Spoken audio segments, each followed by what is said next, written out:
What's the most unprofessional thing a doctor has ever said to you? I was 21, healthy, active, no real injuries up until that point. Then one day I dislocated my shoulder playing flag football with some friends. It was a weird fall, kind of a twist and slide across the grass. But my left arm popped right out and I knew immediately something wasn't right. Went to the ER that day, they popped it back in, gave me a sling, and told me to rest and follow up if it kept hurting. I expected soreness, obviously, but 3-4 weeks later, I still couldn't lift my arm properly. I couldn't sleep on my left side, couldn't drive comfortably. Just a constant dull ache, and then a sharp jab if I tried to move it past a certain angle. It didn't feel healed. It didn't even feel like it was healing. So I went to my primary care doc, who referred me to an orthopedic specialist. Guy was maybe mid-50s, white coat, tie, looked like he'd been doing this for decades. Didn't say much when he came into the room, just flipped through the chart, nodded a couple times, then said, "Let's take a look." He did a couple physical manipulations, raised my arm up, pushed it back, asked where it hurt. I winced more than once, but he just sort of smirked. At one point he asked, "You anxious?" I said no, just in pain. That's when he leaned back, crossed his arms and said, "I think a lot of what you're feeling is psychosomatic." Just like that, no hesitation. I blinked at him, trying to figure out if I'd misheard. He went on, "Dislocations are traumatic. Sometimes people,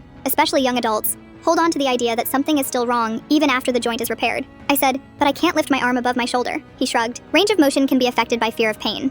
You should probably see someone about that. I left that appointment feeling like an idiot, like I'd just wasted everyone's time, like I was somehow imagining what felt like a knife going through my joint every time I reached for a cereal box. He didn't order any imaging, didn't suggest therapy, didn't offer so much as a follow-up, just sent me out the door with a metaphorical pat on the head. A week later, I called my primary back and asked for a second opinion. Got sent to a different orthopedic office in the city. This doctor was younger, friendlier, actually listened when I explained everything. He didn't say much at first, just said, "Let's get an MRI to be sure." A few days later, I'm back in the exam room, same guy holding a folder, looking at me with a raised eyebrow. "Well," he said, "you've got a slap tear." I didn't even know what that meant yet. He explained, "A tear in the labrum, the cartilage in the shoulder socket, specifically the superior part, hence slap." He pointed to the scans. It was obvious even to someone like me with no medical training. Clear, jagged line right through the tissue. "So this definitely wasn't in my head?" I asked, trying to keep my voice neutral. He looked at me like I just said the dumbest thing ever. "No, this is a real injury. You've probably been in quite a bit of pain." He scheduled me for surgery. I got the tear repaired,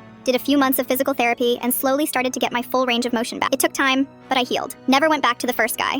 Never called, never followed up, never filed a complaint, even though I probably should have. I just didn't want to deal with it anymore. He'd made me doubt myself so completely that even with physical proof, I still felt weird bringing it up, like I was being petty for being mad. But I'll never forget the way he looked at me when I said, "So I guess it's not all in my head." He didn't apologize, didn't laugh it off or say he was glad I was okay, just gave me this look, flat, irritated, like I was the one who had wasted his time. Like my healing made things harder for him. It's been years, and my shoulder's fine now. But anytime someone asks about a bad doctor experience, his face flashes into my brain like a reflex. Not because he missed something. That happens. Because he assumed I was lying. Because he made me question my own pain. Because even when he was proven wrong, he couldn't be bothered to care.